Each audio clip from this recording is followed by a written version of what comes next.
how might we reduce our exposure to pesticide residues on fruits and vegetables? What about staying away from imported produce? Turns out domestic produce may be even worse, dispelling this notion that imported fruits and vegetables pose greater potential health threats to consumers. Buying organic dramatically reduces dietary exposure to pesticides, but does not eliminate the potential risk. Pesticide residues are detectable in about 1 in 10 organic crop samples due to cross-contamination from neighboring fields, the continued presence of very persistent pesticides like DDT in the soil, or accidental or fraudulent use. By choosing organic, one hopes to shift exposures from a range of uncertain risk to more of a range of negligible risk. But even if all we had to eat were the most pesticide-laden of conventional produce, there's a clear scientific consensus in the scientific community that the health benefits from consuming fruits and vegetables outweigh any potential risk from pesticide residues. But we can easily reduce whatever risk there is by rinsing our fruits and vegetables under running water.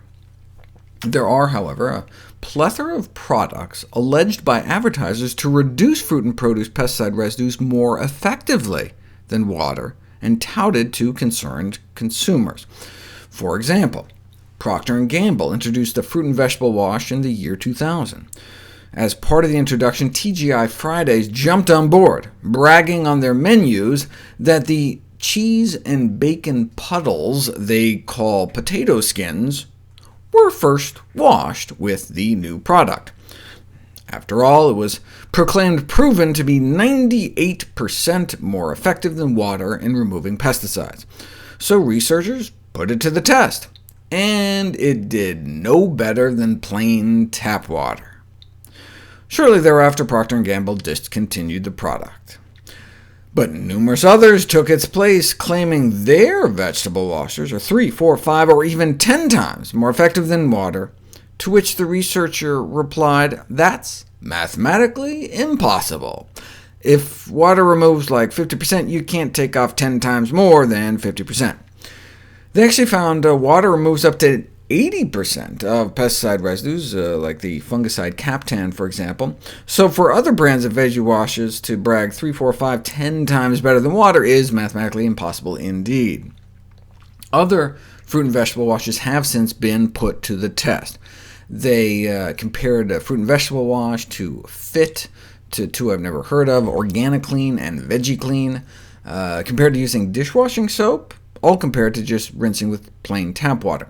196 samples of lettuce, strawberries, and tomatoes were tested, and they found little or no difference between just rinsing with tap water compared to any of the veggie washes or the dish soap. They all just seemed like a waste of money. The researchers concluded that just the mechanical action of rubbing the produce under tap water seemed to do it, that using detergents or fruit and vegetable washes do not enhance the removal of pesticide residues from produce above that of just rinsing with tap water alone.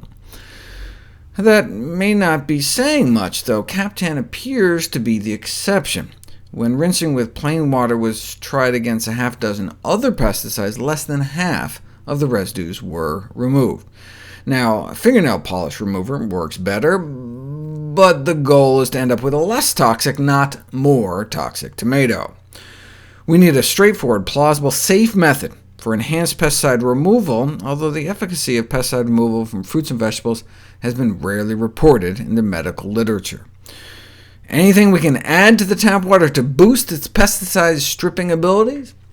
Well, if you soak potatoes in water, between about 2 to 13% of the pesticides are removed, but a 5% acetic acid solution removes up to 100%. What's that? Plain white vinegar. But 5% is full strength. What about diluted vinegar? Diluted vinegar only seemed marginally better than tap water for removing pesticide residues. Using full-strength vinegar would get expensive, though. Thankfully, there's something cheaper that works even better: salt water.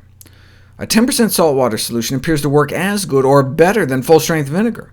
To make a 10% salt solution, you just have to mix up 1 part salt to 9 parts water, though make sure to rinse all the salt off before eating it. There's not much you can do for the pesticides in animal products, though. The top sources of some pesticides are fruits and vegetables, but for others it's dairy, eggs, and meat, because the chemicals build up in the fat. So what to do about the pesticides in meat or egg yolks, egg whites? Hard boiling appears to destroy more pesticides than scrambling, but for the pesticides that build up in the fat in fish or chicken, cooking can sometimes increase pesticide levels that you can't just wash off. In fact, washing meat, poultry, or eggs is considered one of the top 10 dangerous food safety mistakes.